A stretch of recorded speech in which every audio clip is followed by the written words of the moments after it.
In Loco Coco, 12th of January 1971.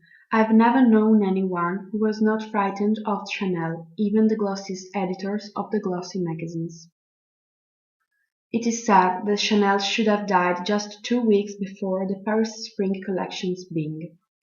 This could have been the moment in fashion history when Gabrielle Coco Chanel, who was 87 years old, could have made the look for the third time round. The two periods when she was a leading influence both came after a time of fashion extremes. The first was in the late 20s, when the waist had dropped to the hips and the skirt had risen to a height which, at the time, was considered the ultimate. It was Chanel who got the waist back to its normal place and produced the casual cardigan suit worn with a silk shirt blouse, which became the elegant women's way of dressing during the most of the 30s. Chanel's second period of influence was after the late 50s, when the sack dress had abolished the waist once more. The sack also shackled the legs.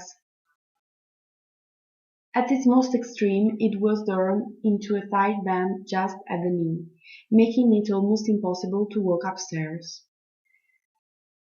Chanel's answer to this extreme was the same as 30 years earlier, the casual cardigan suit.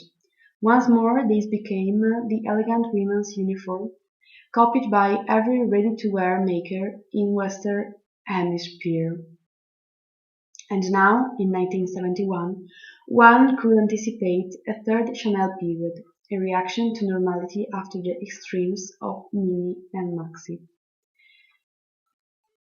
I have never known anyone who was not frightened of Chanel, even the glossiest editors of the glossy magazines. One of them was sitting next to me the first time I attended a Chanel collection, and I asked her if she thought I could sleep out early to catch my plane back to London. She looked at me as though she thought I had gone out of my mind, and muttered, "Just you try."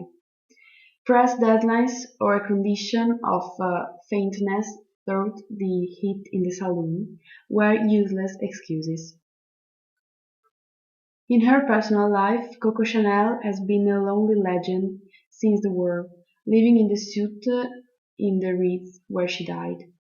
She was quick to take offense, implacable in any fault, and monumentally obstinate.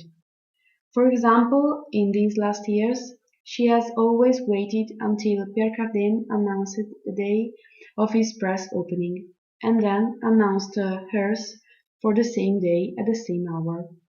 She seemed oblivious of the fact that the journalists flocked to Cardin, thankful for a good excuse not to go to Chanel, whose collection, they knew, would have small relevance to current fashion. But for the spring collections at the end of this month, I believe, she had at last changed her tactics and arranged the show on a different day. Even without that change, I feel she would have been assured of a full house. For there is this feeling in the air that fashion might well swing round once more to Chanel.